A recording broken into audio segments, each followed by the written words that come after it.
அண்ணன் ஆம்ஸ்ட்ராங் அவர்களை இழந்து இவ்வளோ சீக்கிரம் ஒரு வருஷம் ஓடிடுச்சு. உண்மையிலே இந்த ஒரு வருட காலம் நிறைய விஷயங்களை அவர் இல்லாத பொழுது நம்ம சந்திக்க வேண்டிய சூழல் இருந்தது. அது மகிழ்ச்சியாகவும் இருந்தது, சில இது வருத்தமான நிகழ்வுகளும் நிறைய நிகழ்ந்தது. ஸோ அவர் இல்லாத இந்த பொழுதுகளை நான் நிறைய முறை யோசித்து பார்த்துருக்கேன். அண்ட் அண்ணனுக்கு இது நிகழ்ந்திருக்கக்கூடாது, இது எப்படி நம்ம நிகழ விட்டுட்டோம், இது ஒரு பெரிய இப்படி ஒரு அசம்பாவிதம் எப்படி நம்ம முன்னாடியே நிகழ்ந்திருக்கு, நமக்கு அருகிலேயே நிகழ்ந்திருக்கு, ஏன் இதை கவனிக்காமல் விட்டோம், கவனிக்கிறதுக்கான எந்த யோசனையும் இல்லாமல் ஏன் நம்ம எல்லாரும் இருந்துட்டோன்ற ஒரு பெரிய கேள்வியும் அச்சமும் தொடர்ந்து இருந்துக்கிட்டே தான் இருந்தது. அண்ட் அவர் சரி அண்ணன் இல்லை அப்படின்னு அந்த பெரும் துயரத்தை கடந்து வருவதற்குள்ள நாம் நினைச்ச நிகழ்த்தி கொண்டிருக்கிற இல்லை நம்ம எதிர்பார்த்த அந்த மாற்றத்தை நோக்கி நம்ம போக வேண்டிய அவசியமும் இந்த காலகட்டத்தில் ஏற்பட்டிருக்கிறத உணர்ந்து அவருடைய கொள்கை வழி பின்பற்றுதலோடு அவர் விரும்பிய சமத்துவத்தை உருவாக்க அண்ணன் ஆம்ஸ்ட்ராங் அவர்களின் துணைவியார் திருமதி ஆம்ஸ்ட்ராங் அவர்கள் அவருடைய விருப்பத்தின் அடிப்படையில், அவருடைய மனப்போக்கின் அடிப்படையில் அவர் வேண்டிய அரசியலை சரியாக பின்தொடர வேண்டும் என்ற முனைப்போடு தமிழ் மாநில பகுஜன் சமாஜ் கட்சி என்ற கட்சியை ஆரம்பித்திருக்கிறார். அவர்களுக்கு என்னுடைய மனப்பூர்வமான வாழ்த்துக்கள். ஏன்னா அவங்க இந்த ஒரு ஆண்டு காலகட்டத்தில் அவங்களுக்கு ஏற்பட்ட ஸ்ட்ரகிளையும் நம்ம பார்த்துருக்கோம். அண்ட்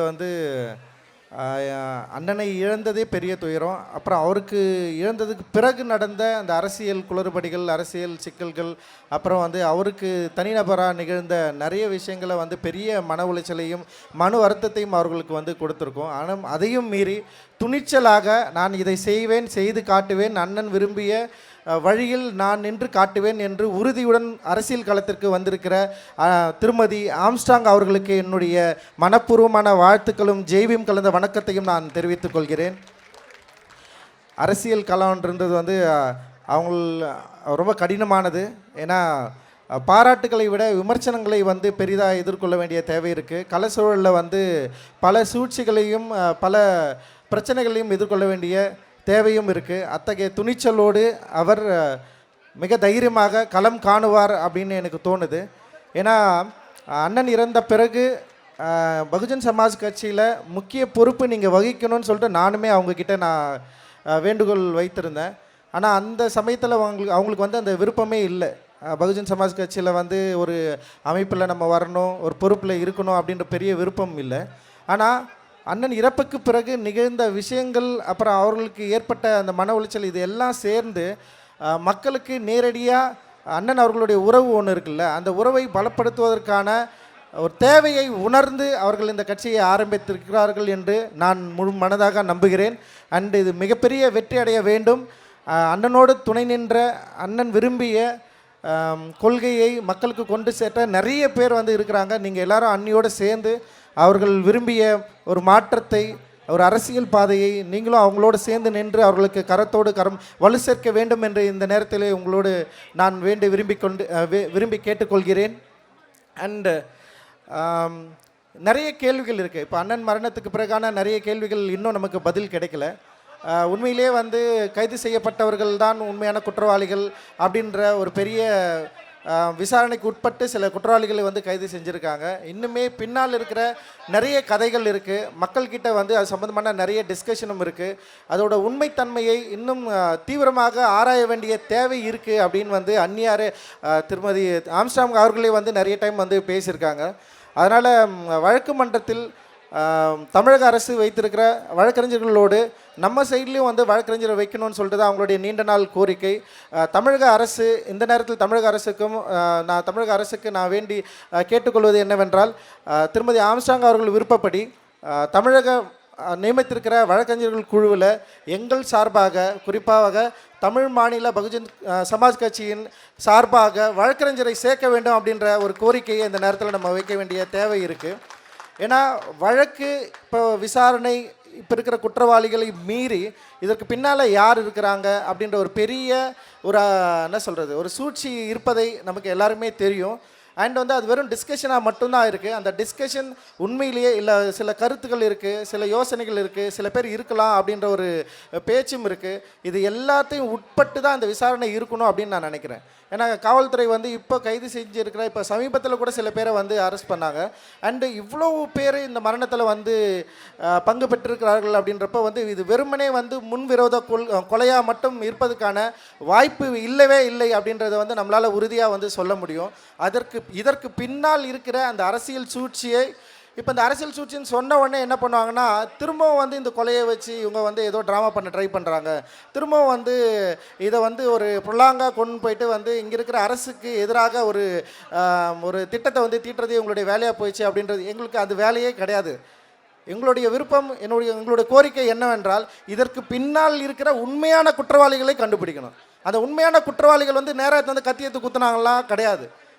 கத்தியால் குத்துவதற்கு சில பேரை வந்து அப்பாயின்ட் பண்ணியிருக்காங்க, சில பேருக்கு வந்து தூண்டுதல் நிகழ்த்திருக்காங்க. ஆனால் அதற்கு பின்னால் இருக்கிற உண்மையான குற்றவாளிகள் யார் என்பதை கண்டுபிடிக்க வேண்டிய அவசியம் இன்னும் இருக்குது.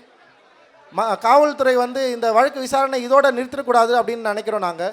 அண்ட் இது வழக்கு மன்றத்தில் இது வந்து இதோட உண்மை, இதுக்கு பின்னால் இருக்கிற மறைமுக குற்றவாளிகள், மறைமுகமாக இந்த பெரிய படுகொலையை நிகழ்த்திய படுபாதகத்தை நிகழ்த்திய குற்றவாளிகளை முன்னுக்கு கொண்டு வர வேண்டிய தேவை இருக்குது. அந்த தேவையை திருமதி அந்நியர் அவர்கள், திருமதி ஆம்ஸ்ட்ராங் அவர்கள் டெஃபினட்டாக வந்து கடைசி வரைக்கும் போராடி அந்த விஷயத்தை நிகழ்த்தி காட்டுவாங்க அப்படின்ற ஒரு பெரிய முனைப்பு அவர்கள் உள்ளத்தில் இருப்பதை நான் எப்போதும் அறிந்து கொண்டிருக்கிறேன். ஏன்னா சமீபத்தில் பேசுகிறப்ப கூட வந்து அவங்க ரொம்ப வருத்தப்பட்டு தான் பேசினாங்க.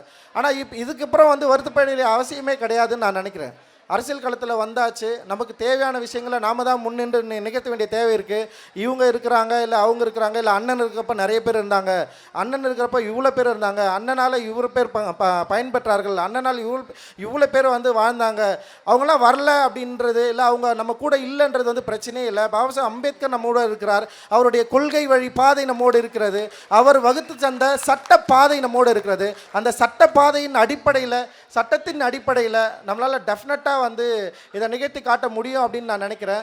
அதோடு அவருடைய விருப்பமாக இருக்கிற கொள்கையை மக்கள்கிட்ட கொண்டு போய் சேர்க்கறதுக்கான முயற்சியில் அந்த இறங்கியிருக்கிற திருமதி ஆம்ஸ்ட்ராங் அவர்கள் தொடர்ந்து ஒரு நீண்ட நெடிய தீராத ஒரு கொள்கையுடன் வெறியுடன் களத்தில் இறங்கி செயல்பட வேண்டும் அப்படின்ற வேண்டி கேட்டுக்கொள்கிறேன். அண்டு இங்கே இருக்கிற நிறைய பகுஜன் தோழர்கள் இருக்கிறாங்க, நிறைய அண்ணன்கள் இருக்கிறாங்க. அண்டு இவங்களுக்கெல்லாம் என்னுடைய பெரிய நன்றியை நான் தெரிவிச்சுக்கிறேன். ஏன்னா அண்ணன் இறந்ததுக்கு பிறகு ஒரு பெரிய சைலண்ட் கிரியேட் ஆச்சு. இப்போது ரொம்ப ஆச்சரியமாகவும் இருந்தது. இவ்வளோ பெரிய தலைவர் இறந்ததுக்கு பிறகு இங்கே என்ன நடந்திருக்கு, என்னெல்லாம் யாரெல்லாம் பேசியிருக்காங்க, எப்படி பொது வழியில் வந்து டிஸ்கஷன் பண்ணியிருக்காங்க, இந்த கொலைக்கு வந்து சரியான ஒரு ஆதரவை யார்கிட்டலாம் வந்து நமக்கு வந்து அந்த கொலைக்கு பின்னான இருக்கிற சூழ்ச்சிகளை அம்பலப்படுத்துவதற்கான ஒரு ஆதரவு இருக்குல்ல, அது வந்து எந்த அளவுக்கு நம்மக்கிட்ட இருக்குன்னா வந்து ரொம்ப மன வருத்தத்தோடு சொல்ல வேண்டியது என்னென்னா, ஒரு அண்ணன் இருந்தார், இல்லாமல் போயிட்டார். ஸோ அதோட வந்து இது முடியறதுக்கான ஒரு இடத்துக்கும் இது வந்துருச்சு அப்படின்றது தான் வந்து பெரிய ஒரு வருத்தமான செய்தியாக வந்து நம்ம பார்க்க வேண்டிய சூழல் இருந்தது. ஆனால் அதை அப்படியே விட்டுறக்கூடாது அப்படின்னு இந்த ஒரு ஆண்டு காலமாக தீவிர மன தைரியத்தோடு தொடர்ந்து வந்து அவரோடு திருமதி ஆம்ஸ்ட்ராங் அவர்களோடு வந்து நிறைய தொடர்கள் இருக்கிறாங்க. அவங்க தொடர்ந்து வந்து செயல்பட்டு கொண்டு இருக்கிறார்கள். நிச்சயமாக இதோடு விட்டுற முடியாது அப்படின்னு நான் நினைக்கிறேன். அண்டு தொடர்ந்து நிறைய வேலைகளை செய்ய வேண்டியது இருக்குது. நான் எப்போவும் அவர்களோடு துணையோடு இருப்பேன். ஏன்னா அண்ணன் ஆம்ஸ்ட்ராங் அவர்கள் வந்து எனக்கு வந்து என்ன சொல்கிறது, ஒரு குடும்ப வழி உறவு அண்ணனாக தான் வந்து இருந்தார். என் அப்பாவுடைய ஒரு என்ன சொல்கிறது, அவர் ரொம்ப நோயுற்ற காலத்தில் கூட இருந்து பார்த்துக்கிட்டாரு, அண்ணனை பார்த்துக்கிட்டாரு. அண்ட் வந்து நான் வந்து திரைப்படத்துறையில் வந்ததுக்கப்புறம் வந்து எனக்கு ஒரு மறைமுக சப்போர்ட்டாகவும் நேரடி சப்போர்ட்டாகவும் நான் எங்கே போகிறேன், என்ன பண்ணுறேன், என்னை வந்து அவருடைய பார்வையிலே தான் நான் இருந்தேன். அவர் இல்லாமல் போனது திடீர்னு எனக்குமே வந்து ஒரு தனியாக நிற்கிற ஒரு சூழல் மாதிரி தான் எனக்குமே இருக்குது. அண்ட் அதை நான் பயங்கரமாக ஃபீல் பண்ணுறேன். ஆம்ஸ்ட்ராங்னா நான் உங்களை ரொம்ப மிஸ் பண்ணுறேன்னா. அண்ட் வந்து அது ரொம்ப பெயின்ஃபுல்லானது தான் நீங்கள் இல்லாமல் இருக்கிறது. ஏன்னா நிறைய தலைவர்களை நம்ம பார்த்துருக்குறோம். ஆனால் இப்போ ஆம்ஸ்ட்ராங்னு ஒன்று சொல்லுவார், மூர்த்தி அண்ணா வந்து எப்படின்னா அவருடைய கட்சியில் இல்லைனாலும் இந்த சமூக பங்களிப்போடு இயங்குகிற தோழர்களை வந்து ஒரு நாளும் கைவிட்டதில்லை அப்படின்னு அவர் சொல்லியிருப்பார். அவர் எல்லாரையும் வந்து தம்பியாக அவர் வந்து ஏற்றிருப்பார் மூர்த்தி அண்ணன் அப்படின்னு தான் ஆம்சாங்கண்ணன் என்கிட்ட சொல்லுவார். இப்போ என்னை பற்றியே வந்து அண்ணன்கிட்ட வந்து நிறைய பேர் வந்து கம்ப்ளைண்ட் சொல்லியிருக்கலாம். இப்போ ரஞ்சித் வந்து நீலம் பண்பாட்டு மையம் தனியாக ஒன்று ஏதோ ஒன்று பண்ணிருக்காரு, ஏன் அதை பண்ணணும், சினிமா பண்ணலாம்ல, இதை பண்ணலாம்லன்னு சொல்லிட்டு என்கிட்ட ஒரு நாள் கூட வந்து நீ இதை பண்ணு இதை பண்ணாதுன்னு சொன்னதே கிடையாது. என்னப்பா பண்ணுற, இது பண்ணுறியா, சரி பண்ணு, இதை பண்ண போறியா பண்ணு, அப்புறம் வந்து இந்த விஷயமா உடனே வருவார். எல்லாத்துக்குமே என் கூட வந்து பயங்கர துணையாக நின்றவர். என்னை ஒரு நாளும் என்கிட்ட கேட்டதே இல்லை. அவர்கிட்ட நிறைய பேர் என்னை பற்றி போய் கம்ப்ளைண்ட் பண்ணுறாங்கன்னு எனக்கும் தெரியும். இவன் இதை பண்ணுறான் அதை பண்ணுறான் இப்படி பேசுகிறான்னு சொல்லிட்டு. ஆனால் என்கிட்ட ஒரு நாளும் கேட்டதே இல்லை. அதுவே என்கிட்ட வந்து சொல்லியிருக்கேன், என்னப்பா அவங்க அண்ணன் என்ன சொன்னாலும் உங்ககிட்ட எதுவுமே கேட்க மாட்டேன்றாரு, உன்னை இவர் எதுக்கு அவ்வளோ பிடிக்குதுன்னு சொல்லிட்டு என்கிட்ட வந்து நிறைய பேர் கேட்டிருக்காங்க. அந்தளவுக்கு என் மீது தீராத ஒரு பேரன்பை கொண்ட ஒரு அற்புதமான ஒரு அண்ணன். அவரை இழந்தது வந்து என்னுடைய வாழ்வில் மிகப்பெரிய ஒரு துயரம். அவரை இழந்து வந்து நான் அது என்னால் வந்து மறக்க முடியாது. அந்த இழப்பை என்னால் இதுவரைக்கும் வந்து என்னால் வந்து ஏற்றுக்கொள்ளவே முடியவில்லை. என்னுடைய வாழ்க்கையில் சில மரணங்கள் வந்து பெரிய துயரமாக இருந்தது. அது வந்து என்னுடைய மாமா பூபதி பாண்டியன் அவர்கள் இறந்தது என்னால் இது வரைக்கும் ஏற்றுக்கவே முடியாது. அண்ட் அப்பா இறந்தது. அண்ட் வந்து அதுக்கப்புறம் வந்து அண்ணனுடைய இறப்பை வந்து என்னால் இன்றைக்கு வரைக்கும் மறக்க முடியாத சூழல், ஏற்றுக்கொள்ள முடியாத ஒரு சூழல் இன்றைக்கு வரைக்கும் இருக்குது. இன்றைக்கி வந்து அவருடைய சிலையையும் அவருடைய என்ன சொல்ல சமாதியும் பார்க்குறப்பவே வந்து எனக்கு வந்து ஒரு மாதிரி ஒரு எமோஷ்னலான ஒரு ஃபீல் தான் வந்தது. அண்ட் வந்து இதை நாம் ஏன்னா இது சாதாரண மரணமாக இருந்தால் கூட பரவாயில்ல, ஒரு பெரிய ஒரு படுபாதக ஒரு படுகொலையை நிகழ்த்தி அதுக்கு பின்னால் பெரிய சூழ்ச்சியை வச்சு தான் இவ்வளோ பெரிய விஷயம் நடந்திருக்கு. அண்டு அதை நம்மளால் வந்து புரிஞ்சிக்க முடியுது. அது மக்கள் சீக்கிரம் அறிந்து கொள்வார்கள். சட்ட போராட்டத்தின் வழியாக நம்ம டெஃபினட்டாக இதை வந்து மக்களுக்கு முன்னாடி கொண்டு போய் சேர்ப்போம் அப்படின்ற பெரிய உறுதியோடு அண்ட் இன்றைக்கி தொடங்கியிருக்கிற தமிழ் மாநில பகுஜன் சமாஜ் கட்சி ஒரு வளர்ச்சிக்கு என்னுடைய பாராட்டுகளையும் வாழ்த்துக்களையும் மனப்பூர்வமாக தெரிவித்துக்கொண்டு நான் விடைபெறுகிறேன். ஜெய்பீம். நம்ம வந்து எல்லாருமே வந்து இந்த நேரத்தில் இருக்க வேண்டிய சூழல் இருக்குது. ஏன்னா தலித் ஒற்றுமை அப்படின்றது ரொம்ப ரொம்ப அவசியமாக இருக்குது. இன்றைக்கி வந்து ஓட்டாக கூட நம்மளால் வந்து ஒன்று சேர்ந்து ஒரு ப்ரெஷரை உருவாக்க முடியாத ஒரு சூழல் தான் இருக்குது. நான் தொடர்ந்து அண்ணங்கிட்ட அதுதான் சொல்லிட்டு இருந்தேன். இவ்வளவு மக்கள் இருக்கிறோம் தமிழகத்தில் வந்து இன்றைக்கி வந்து சாதிவாரி ஓட்டு வந்து சாதிவாரி கணக்கெடுப்பு நடத்திய பின்பு வந்து தலித்துகளுடைய ஒட்டுமொத்த ஓட்டு எண்ணிக்கை மக்கள் தொகை டெஃபினட்டாக இந்த அரசுக்குமே வந்து ஒரு பெரிய அதிர்ச்சியாக தான் இருக்கும்னு நான் நினைக்கிறேன். அவ்வளவு திரளான மக்கள் தொகையுள்ள மக்கள் தொடர்ந்து எல்லா ஆட்சியிலும் தொடர்ந்து வன்கொடுமைக்கு உள்ளாக்கப்பட்டு கொண்டிருக்கிறார்கள். அவர்கள் தொடர்ந்து வந்து நீதி மறிக்கப்பட்டு கொண்டிருக்கிறது அப்படின்றது தான் வந்து நிதர்சனமான உண்மை. இந்த உண்மையை சொல்வதன் மூலமாக என்னை நீங்கள் வந்து எவ்வளோ நாளாக விமர்சிக்கலாம், எனக்கு அதை பற்றி எந்த கவலையும் கிடையாது. நீங்கள் என்மேல் எந்த விதமான வன்ம தொடுக்குதலும் தாக்கலாம், அது போல் எனக்கு எந்த கவலையும் கிடையாது. நீங்கள் எனக்கு பின்னாடி இந்த கதை இருக்குது அந்த கதை எந்த கதைனாலும் சொல்லலாம், அதை பற்றி எனக்கு எந்த கவலையும் கிடையாது. நாங்கள் பாபா சாஹேப் அம்பேத்கரின் வாரிசுகள். உங்களுடைய எந்த மிரட்டலுக்கும் எதுக்கும் நாங்கள் பணியவே மாட்டோம், தொடர்ந்து ஈடுபடுவோம். தமிழகத்தில் எங்களுக்கென்று ஒரு ஒரு நீண்ட நெடிய அரசியல் பாதை இருக்கிறது. அந்த அரசியல் பாதை ஐயத்தி பண்டிதர்கள் முதற்கொண்டு பெரிய நீண்ட அரசியல் பாதை இருக்குது. அதுதான் நான் திருப்பியும் சொல்கிறேன்.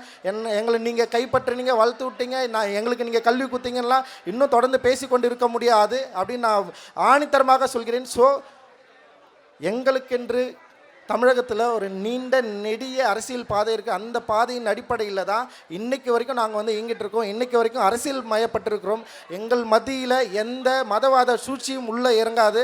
வெளிப்படையாக இன்றைக்கி வந்து இங்கே வந்து ஒரு பௌத்த அடிப்படையில் ஒரு நிகழ்வு நடந்துகிட்ருக்கு.